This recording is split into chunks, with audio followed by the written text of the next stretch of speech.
কতটুকু তুমি ভোগ করবে? এই খোলা মাঠ আর এই উর্বর জমি কতটুকু তোমার আয়ত্তে থাকবে? সবকিছু যা আমাদের জন্য নির্ধারিত, তোমার জন্য তিনি যা রেখেছেন, তুমি শুধু তাই ভোগ করবে। আমি আল্লাহর কসম করে সত্যি বলছি, একটা কথাও আমি মিথ্যা বলছি না। মহান আল্লাহর একটি ধর্ম আছে যেটা তোমাদের সব ধর্মের চেয়ে উৎকৃষ্ট একটি ধর্ম।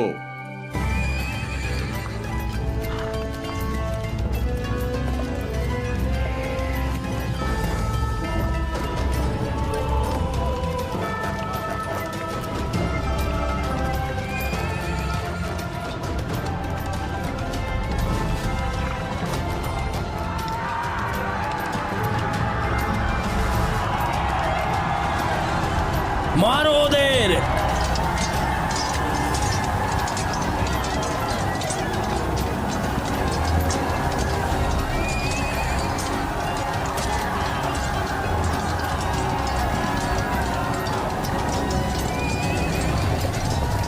উপস্থিত সবাই, হে মরুভূমির মানুষেরা, তোমাদের পূর্বপুরুষেরা আজ কোথায়? রোগী আর সেবকরা কোথায়? বাড়ি নির্মাণকারীরা কোথায়? সে কিসে সন্তুষ্ট হয়েছে? যার সন্তান আর অর্থের লোভ ছিল, তারা সবাই মাটির সাথে মিশে গেছে। আজ সেখানে তাদের পুরনো হাড় ছাড়া আর কোনো কিছুই অবশিষ্ট নেই। তাদের ঘর বাড়ি সবকিছু খালি পড়ে আছে, আর শরীর নিয়ে গেছে মাংস খেকো নেকড়ে। আমরা আমাদের পূর্বপুরুষদের মৃত্যু থেকে এই শিক্ষা নিতে পারি যে মৃত্যুর হাত থেকে রক্ষা পাবার কোনো ধরনের উপায় আমাদের জানা নেই। আমি অনেক ধনী এবং গরিব আমার চোখের সামনে মরতে দেখেছি। অতীত ফিরে আসে না এবং স্মৃতি ছাড়া মৃত ব্যক্তির আর কিছুই অবশিষ্ট থাকে না। উপস্থিত সবাই, কোথায় সামুদ আর আদ গোত্র? তাদের পূর্বপুরুষেরা কোথায়? কোথায় সেই রাজা আব্রাহা আর কোথায় সেই আমর? তোমরা কি জানো কি হয়েছিল উবাদাতুল ফাত্তাহ, উজাইরাতুস সাইয়াহ আর জুদাইমাতুল ওয়াদ্দার? তাদের ছিল অহংকার, নিপীড়ন, অন্যের উপর জুলুম, পূর্বপুরুষদের ধর্মে পরিবর্তন আনা সবকিছু। তাদের ধর্মযাজক শপথ করে বলেছেন, আল্লাহর একটি ধর্ম আছে, তিনি তোমাদের ধর্ম ছেড়ে আল্লাহর ধর্ম গ্রহণ করেন।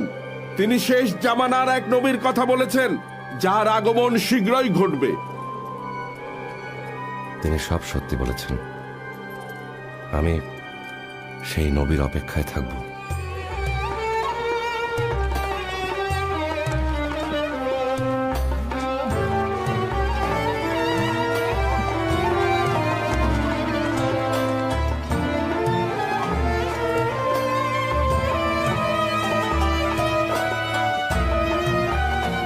চারদিকে সব তো ঠিকঠাকই চলছে, এভাবে আবু চললে তালিব, আবু তালিব, একটা অঘটন ঘটে গেছে। মক্কা এবং কুরাইশ গোত্রের উপর বিপদ নেমে এসেছে। কি ব্যাপার, কি সর্বনাশ হয়েছে? হয়েছে? কে? আল বাররাদ ইবনে কাইস কিলাব গোত্রের একজন সর্দারকে হত্যা করেছে, যিনি আলনুমানের কাফেলাকে পথ দেখিয়ে নিয়ে যাচ্ছিলেন।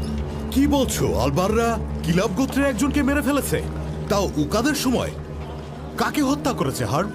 রাহালকে হত্যা করেছে। রাহালকে? কি বলছো তুমি এসব? রবের কসম, কিলাব গোত্র এই খবর পেলে আমাদের সবাইকে মেরে ফেলবে। এখন কি করব? মক্কায় ফিরে চলো, এক্ষুনি মক্কায় ফিরে চলো। মোহাম্মদ, শুনতে পাচ্ছ? জলদি এসো।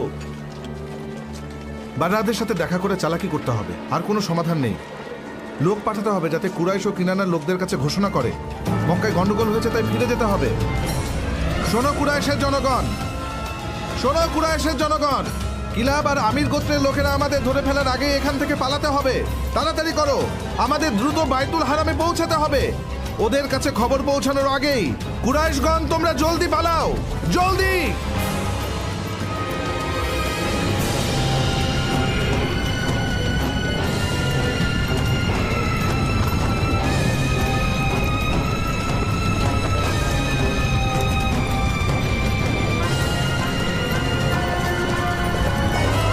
রক্তক্ষয়ী যুদ্ধ 4 বছর পর্যন্ত চলতে থাকে।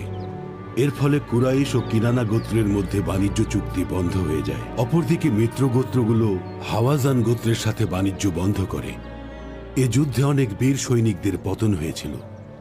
এতে কুরাইশ গোত্রেরও অনেক মানুষ মারা যায়, যাদের মধ্যে মক্কা প্রধান আব্দুল মুত্তালিবের কন্যা সুফিয়ার স্বামী আল-আওয়াম ইবনে খোয়ালিদ এবং হিজাম ইবনে খোয়ালিদ ছিলেন, যারা দুজন সকল মুমিনের জননী হযরত খাদিজা রাদিয়াল্লাহু তাআলা আনহার আপন ভাই।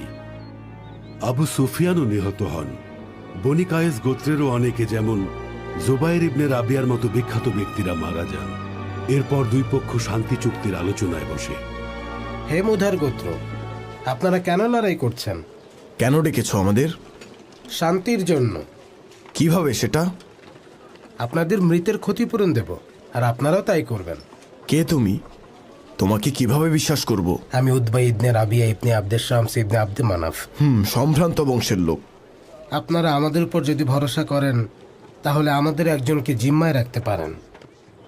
আমরা যাকে জিম্মায় দিতে চাই তিনি হলেন হাকিম ইবনে হাজাম।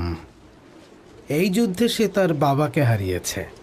কুরাইশদের অনেক বড় বীর ছিলেন তিনি, তার ছেলেদের মতোই। আমরা জানি যে আমরা বিজয়ী। আমরা ভেঙে পড়িনি, আর আমরা কথা দিয়ে কথা রাখি। আমরা কখনোই পালিয়ে যাইনি, কিন্তু আমরা যুদ্ধ করতে করতে বিরক্ত হয়ে গেছি। আর চাইলে আবু বাররাতকেও রাখতে পারেন। তিনি একজন মক্কার প্রধান আর গুরুত্বপূর্ণ ব্যক্তি। আমরা রাজি।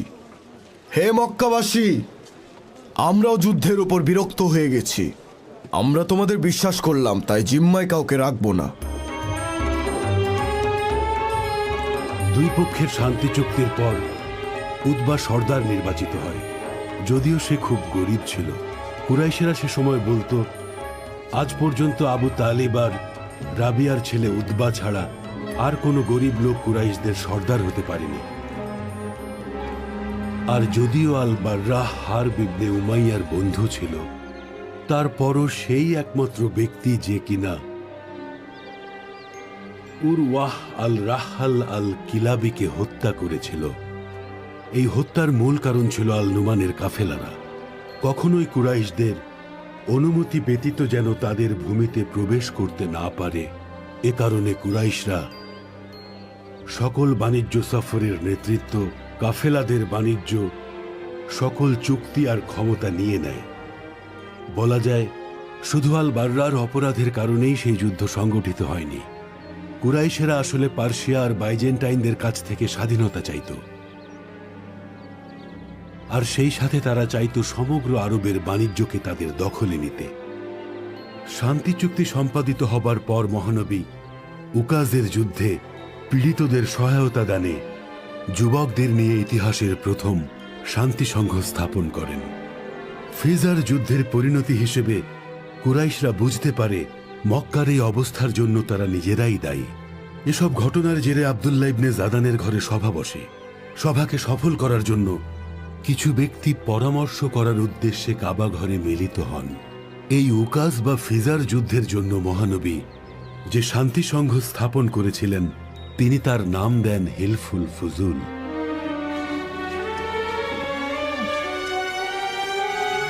মুনিব! মুনিব!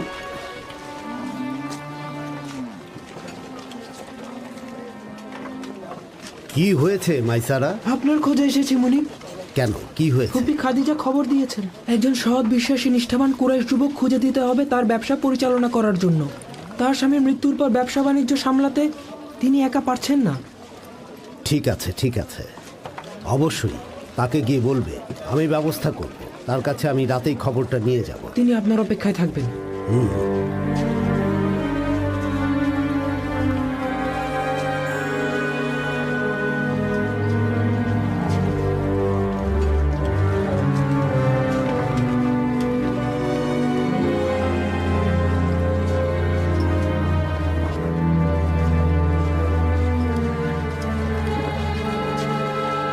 স্বাগতম আবু সুফিয়ান।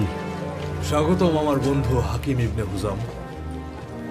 অভিশাপ সেই যুদ্ধের উপর, যেটার কারণে কুরাইশের রত্ন তোমার বাবাকে হারিয়েছি। এটা রক্তক্ষয়ী যুদ্ধ ছিল আবু সুফিয়ান, যার দ্বারা কুরাইশ আর হাওয়াজান গোত্র পবিত্র মাসকে অপমান করেছিল। আর তার শাস্তি স্বরূপ আমাদের অনেক বীর এবং প্রিয়জনকে হারিয়েছি আমরা। মুহাম্মদ কোথায়? তুমি তো জানো মোহাম্মদকে, যদি কখনো তার কোনো কাজ না থাকে তাহলে সে হয় হেরার গুহায় নয়তো সাওর গুহায় বসে ধ্যানমগ্ন থাকে। তুমি তো এই বিষয়টা জানোই আবু সুফিয়ান, যে তুমি, আমি, আবু বকর আর তোমার চাচাতো ভাই মোহাম্মদ বিন আবদুল্লাহ, আমাদের এই বন্ধুত্ব পুরো কুরাইশের মধ্যে আদর্শ বন্ধুত্বের উদাহরণ। আল্লাহ জানেন আমরা একে অপরের কাছে কতটা বিশ্বস্ত আর কতটা ভালোবাসি। আমি মোহাম্মদের কাছে একটা প্রস্তাব নিয়ে এসেছি, আশা করছি সে ফিরিয়ে দেবে না। যদি ভালো কোনো কাজ হয় তাহলে অবশ্যই ভাই সেটাতে রাজি হবে। তুমি তো জানোই সে ভালো কাজে সাহায্যের ব্যাপারে কখনোই কাউকে নিরাশ করে না। আমি জানি আবু সুফিয়ান, ছোট থেকেই মোহাম্মদ চাচা আবু তালেবের কাছে বড় হয়েছে, যে অনেক ছেলে মেয়ে ভরণ পোষণ করে। যদিও তার অবস্থা খুব খারাপ ছিল আর এখন তো গরিব হয়ে গেছে। আর এটাও জানি এ কারণে মোহাম্মদ মনে মনে অনেক কষ্ট পাচ্ছে, আর সে চাচার জন্য কিছু করতে চায় যাতে চাচার কষ্ট কমে। তুমি কি তাকে কোনো সাহায্য করতে পারবে? পারবো। আর ফুপি খাদিজা কুরাইশদের মধ্যে থেকে লোক খুঁজছে তার ব্যবসা দেখাশোনা সহ সব দিক পরিচালনার জন্য। তুমি তো জানো সে মক্কার মধ্যে সেরা ধনী মহিলাদের মধ্যে অন্যতম। তার ব্যবসার দেখাশোনার জন্য একজন সৎ ব্যক্তি খুঁজছে। আর পুরো মক্কার মধ্যে আমাদের মোহাম্মদের মতো এত সৎ, বিশ্বস্ত আর নিষ্ঠাবান ব্যক্তি কোথায় পাবো? তুমিই বলে দাও আমাকে। আমার মনে হয় সে রাজি হবে। আমি জানি তোমার ফুপি খাদিজা মক্কার একজন সম্মানিত মহিলা, আর মোহাম্মদও একজন সৎ এবং বিশ্বস্ত পুরুষ। চলো আমরা তার কাছে যাই। চলো যাই।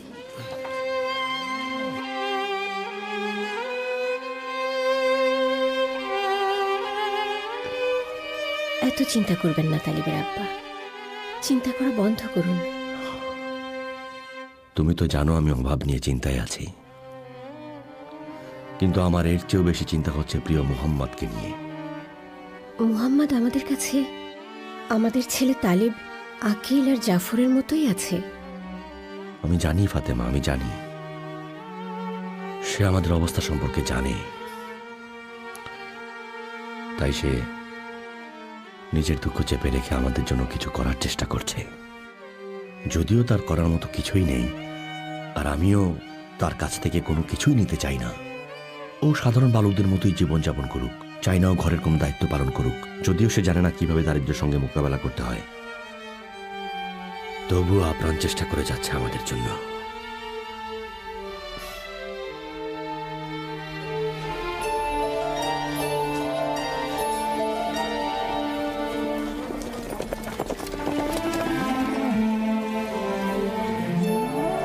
মুহাম্মদ বিন আবদুল্লাহর প্রতি খেয়াল রেখো মাইসারা। সত্যি বলছি মালিক, আমি এত বিশ্বস্ত, এত মহৎ আগে কাউকে কখনো দেখিনি, যেমনটা আমাদের এই মুহাম্মদ বিন আবদুল্লাহ।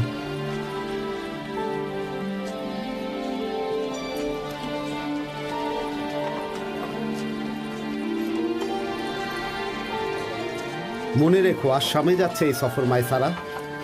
সেখানকার পথ তুমি ভালো করে চেনো, কারণ এর আগেও তুমি ওই পথে গিয়েছ। তাই মুহাম্মদকে যতটা সম্ভব সব দিক দিয়ে সাহায্য করবে মাইসারা। আমার ভাইয়ের খেয়াল রাখবে মাইসারা। আশা করছি তুমি বাণিজ্যে অনেক লাভবান হবে মোহাম্মদ।